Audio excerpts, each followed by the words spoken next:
Les Wallo News 2110 vous est présenté par iCool. iCool, le plus cool des aircos à la pomme cool pour les gens cool. Mesdames et messieurs, je suis Kevin de Brigode, vous m'aimez, et cela fait exactement 100 ans jour pour jour que la République socialiste et démocratique wallonne existe. Et oui, le pays est en fête, ces Wallons décidèrent finalement de rompre le cordon avec la Flandre, avec qui elle formait jadis un pays appelé la Belgique. Comment en est-on arrivé là? Petit rappel des faits historiques avec Jonathan Rémy.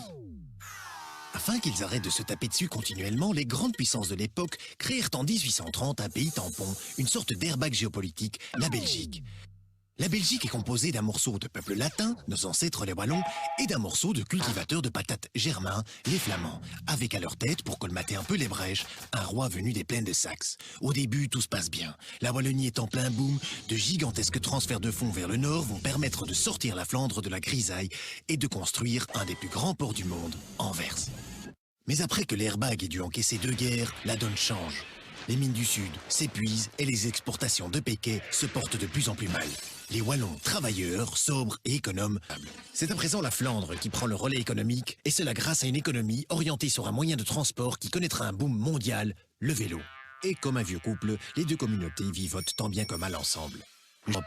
En 2054, la Flandre, mis à part le restaurant du mur de Grammont, est rayée définitivement de la carte suite à la fonte des glaces.